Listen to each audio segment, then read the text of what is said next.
Hi everyone, welcome to this special interview with Dr. Rosenfarb.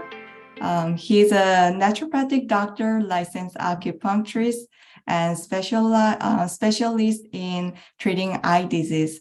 This is Bora from Boncho, France, and today we have the honor of speaking with Dr. Rosenfarb about his background, his work as an acupuncturist, and his unique approach to treating eye disease.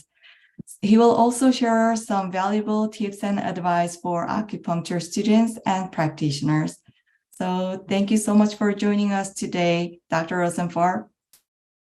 Oh, thanks, Boris. So great to be here, and thank you so much for inviting me. Thank you. Can you please start by introducing yourself and telling us a little bit about your background and your work as an acupuncturist? Absolutely. So I originally went to acupuncture school in 1994 at Pacific College in San Diego. That's where I got my original education. Amazing program they have there. And so I've been in the field for almost 30 years. So if you include school, practicing for about 26. I have developed, as you had mentioned, a specialty in Chinese medical ophthalmology. I also do functional medicine and naturopathy as well. Anything that's kind of holistic ophthalmology, we kind of look at it that. So that it's really been my interest a couple of years out of school. I always knew I wanted to specialize when I was in acupuncture. I wasn't sure what I wanted to specialize, and I tried a few different specialties. Allergies was the first thing I looked at. Then I did a lot of work with cancer. And then about 3 years into my practice after graduation, I really started to dive into ophthalmology. And over the last, like I said, about 25 years or so, I've really gone deep and culminating that new specialty that's pretty much new to our field.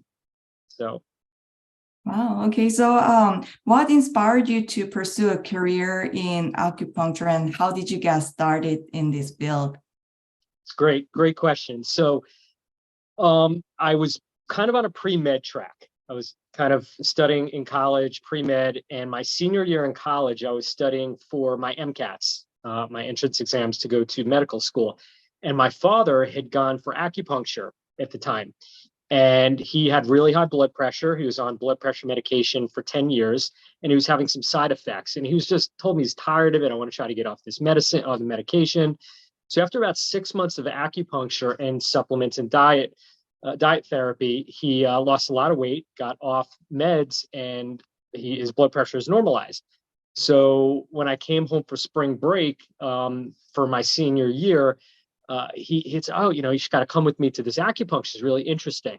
So I went and I started talking to him. It was weird, he's kind of asking me these weird questions, looking at my tongue, checking my pulse. But it was really intriguing, very interesting experience. And the guy, he was a cool practitioner. He let me follow him around. He gave me acupuncture. He gave me some material to read. And right out of the gate, it was one of those things where the philosophy and the science of Chinese medicine just resonated so deeply with me. My next question is like, okay, are there schools for this? Can you actually make a living doing this? And again, this is back like in 1993, 1994, when there was only a few acupuncture schools. So that's it. That's really what inspired me. I started reading about it, and I just came to the realization that the world would probably do better with another good acupuncturist, and there's probably enough physicians out there. So, Wow, that's a great story. Thank you for sharing that. Yeah. And you briefly talked about your specializing in eye disease. But can you already talked about your how you develop your interest, but what set you approach apart treating eye disease? So that's another good question. So the specialization really came about. So when I was let me back up. So when I was in acupuncture school, there were a few conditions that we were told that really can't do too well with, right? Hearing loss. It was like just kind of among the teachers, and when people ask questions about that, the conversations were like, look, we don't know why, we just don't really get good results with hearing loss. And most eye diseases, not so easy to treat, don't even really bother. certain other disabilities, kind of thrown around as well. So once I started practicing, I had some patients with glaucoma and macular degeneration. And I kind of went back in my mind and I'm like, well, I'm good at treating PMS. I'm good at treating headaches. I'm good at treating shoulder pain and a bunch of other conditions. What is this story why we can't treat eyes? Like, I wanted to, like, I have these guys coming to me, these patients rather, and in theory, I should be able to help them. So why wasn't there a lot of information in the classics in the text? So it became a puzzle for me. Like, I wanted to understand. I'm like, well, why? And it didn't make sense that why I could treat somebody with stroke, I could treat somebody with other neurological conditions, but not vision. So that kind of put me on a path to start to research first if it was possible. And before that, is what they were saying true? Is it true that acupuncture doesn't do very well and Chinese medicine doesn't do well with vision losses? So first I set out to prove or disprove that statement is being accurate or not. And once I started getting some results, not very good results, I realized that that statement or that mindset was inaccurate. And now if it was possible, I would have to learn what treatments and acupuncture points and Chinese within the context and frame of Chinese medicine was going to get the best results. So I had to go on my own personal journey to start finding anybody and everybody who had any experience with acupuncture and eye diseases and try to learn from them. And that's what I did. So I spent a lot of time just kind of cold calling. Back then, there wasn't really a lot of email going on, a lot of internet. Google wasn't big then. So I was literally just calling on the phone and driving to clinics and flying to different countries and finding what I could. And then once I started seeing results, I realized that this was an area of our profession there was a void and nobody was teaching it. Nobody was doing it. So I decided to step up and fill that void inside of our profession and start by treating patients and then teaching other acupuncturists how to do this as well. Wow, that's amazing. Thank you for doing that. Thank you. So for practitioners interested in treating eye disease, what advice or tips do you have for them to be successful in this area, treating eye disease? Great question. So there's a couple of things. First and foremost, it's the understanding that it is a pretty complicated area to get into. Like cancer, it's not like frozen show. It's not to really intimidate, but it's just to let you guys know that if you are interested, it is a lot of study. I've been doing this very intensively and bordering on obsessive compulsively for the last, 25 years or so. And I'm still learning. I'm constantly learning new things.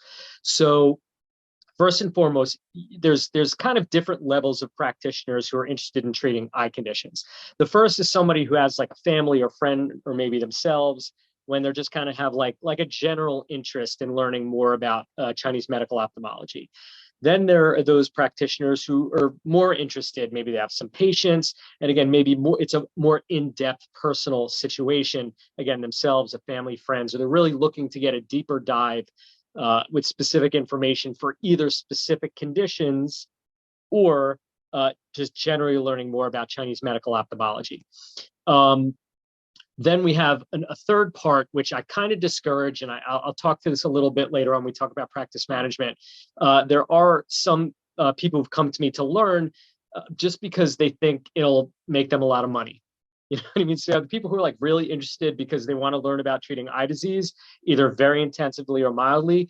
And then there are practitioners who are like, ooh, I see Dr. Rosenfarb or whoever, does financially well. Let me learn that as well. And those people I've really, I don't discourage, but I ask them to just sit with that and make sure this is something that they want to get into. Because again, this is not just learning points to treat frozen shoulder or something like that, or a couple of points for like migraine or something like that. There's a lot of autoimmune and neurodegeneration and a lot of Chinese medical factors and conventional biomedicine and functional medicine. There's a lot you have to learn to really get good. And what I mean good is competent at this. You got to know your stuff. So the idea is first to understand where your interest level is. Like, what do you want to learn and why do you want to learn it? And then once you're clear about that, then you can start to look into different types of training. Again, there is your basic TCM approach, which I haven't found to be super effective. It works for some conditions, but for the majority of eye conditions, I haven't found it to be exceptional. Some of these other microsystems that I teach, I have found to be very effective. And I'll talk a little bit about the different types of treatments we use. So we'll use a microsystem called Micro Acupuncture 48, points in the hands and feet.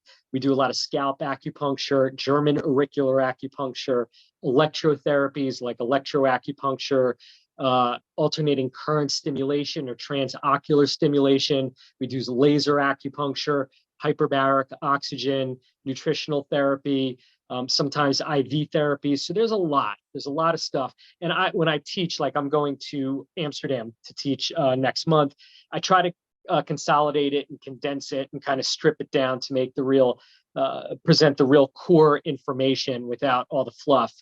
But it is a lot. And anybody who's taking any of my courses, it's like, trying to drink out of a fire hose. It's just a lot of information coming at you. So that's it. It's just, look at, if you're looking to get into Chinese medical ophthalmology, you want to just look into a specific condition. That's where you want to weigh in. And then you can reach out to me or, there's a few others who teach Chinese medical ophthalmology or ophthalmic acupuncture as well. And based on your specific needs, you could have a conversation with us, and then we could guide you appropriately based on what your specific interest is. Nice. Okay. Our next question is, as someone who built a very successful business in the acupuncture field, what advice do you have for others looking to do the same? I know you talked about like people are looking for financial wellness, but what kind of advice do you have for people who's trying to build a good business, like really successful business? Yeah. So first, and there's a couple of ways to do that. The easy way is if you're in a state that really pays well with insurance and you have a good feed, I have a lot of colleagues who kind of work through the VA. That's very good in some states. So the easiest way is if you have a state that really does well with insurance that's getting less and less, you can try that. I personally prefer a cash model, but that is one way to plug in. Not my favorite, but that is an option. I do know people doing very well. Depends. First of all, you have to define for each individual, you have to define what your idea and definition of success is. And by that, I mean, how much income do you want to make? How many days a week do you want to work? What type of patients do you want to be working? How many patients do you want to see an hour? Like you have to design, you don't have to do whatever you want, but you want to design your day. You want to design what your practice is going to look like. How many patients, again, do you want to see? What type of patients? What conditions? So it starts with identifying. People get kind of hung up on the service, right? By that, I mean the acupuncture. They kind of like, oh, I'm doing acupuncture. I'm doing cupping. I'm doing herbs. Individuals don't wake up in the morning and say, you know what? I think I want to try acupuncture today. They don't. They wake up, I have shoulder pain. I have been to physical therapy. I have got cortisone injections. I've been to pain management. I've tried massage therapy. Nothing is fixing my shoulder. So what they want is whoever is going to fix their shoulder. And if you're the person who specializes with acupuncture and Chinese medicine in shoulder, if all you do is shoulders or orthopedics, you're the person for them. They're not seeking you. They're seeking whoever the best person who's going to help them with the problem that they're having with the shoulder. Fertility, same thing. They're not thinking about acupuncture. They just want to get pregnant. So they want to know who's going to help them create the best outcomes that are going to be safe and effective and in line with what they want to do. Same thing with the eyes. Patients don't wake up and say they want acupuncture. Most of them don't even know acupuncture can help their vision. But when they start Googling alternative medicine and acupuncture, holistic eye treatments and stuff like that, this will come up and they'll say, ooh, I didn't know acupuncture can help vision problems. And they'll start to research it and recreate education around that. So the point to me saying this is you have to be specific. That's why I'm a huge advocate of specialty. All right. Specialty, figuring out 1, 2, maybe 3 things that you're very good at, meaning you get good results and that you like to treat. So you have to be competent in it, right? It has to be something you get good results on. Obviously, you want to be enthusiastic, you like it, and preferably something that conventional biomedicine doesn't get very good results with, or there's complications and stuff like that. So figuring out what you can do, what area you can support people in where they're really struggling, that you are very qualified or want to become qualified to help people solve a specific health problem. Start there. Start, what specific health problem does somebody have that I want to help them fix? Then learn anything and everything you possibly can about that subject, so that you're at least as, yeah, we want to be one of the more competent people in that field in our profession, but you got to know at least the basics in terms of conventional biomedicine. You know, if you're doing shoulder, you got to know all the structures and all the problems that could go wrong with shoulders. Fertility, you got to know about IVF, IUI, infertility, what causes infertility, functional medicine, Chinese medicine. Same thing with the eyes. You can't just treat, you have to know what glaucoma is. You have to know what the conventional treatments are, macular degeneration, eye strokes, retinal diseases. You have to know what these are so that when a patient asks you, you're qualified to know what you're talking about. So I love this idea of specialization.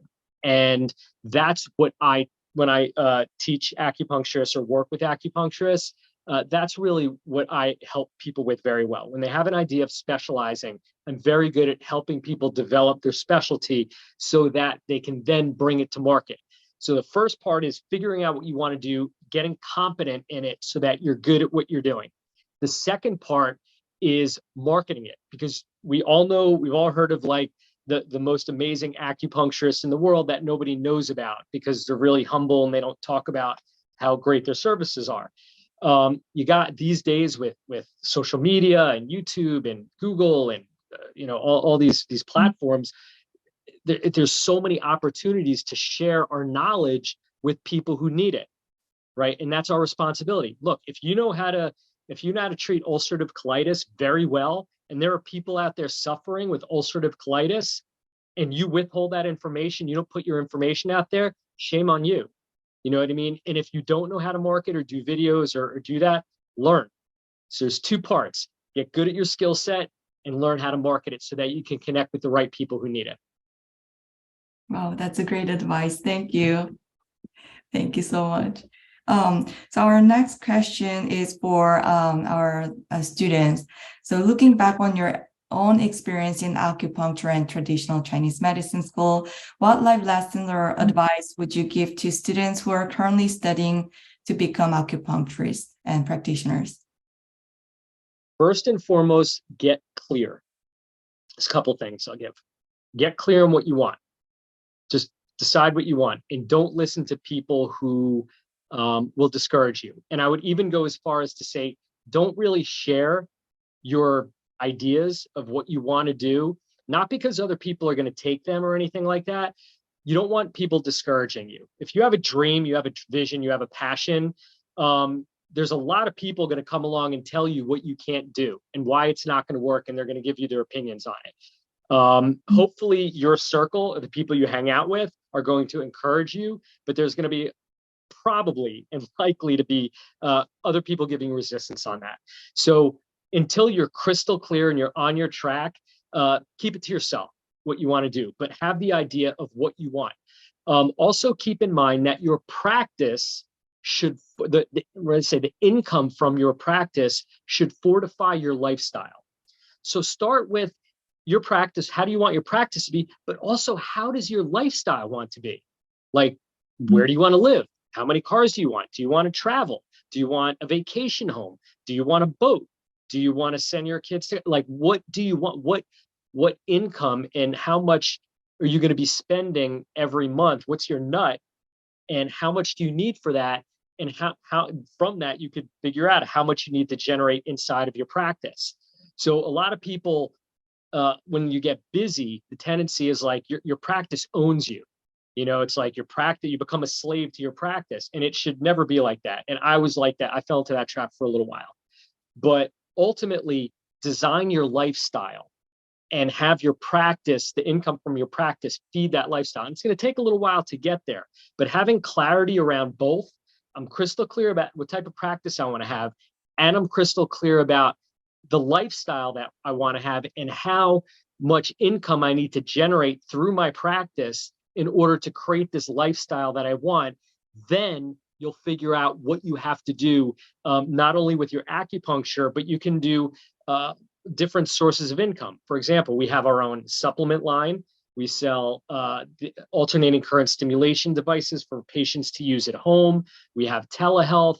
So there's a lot you can do in terms of products and services that you could bring to your market that will add extra streams of income. Yeah, streams of income for you.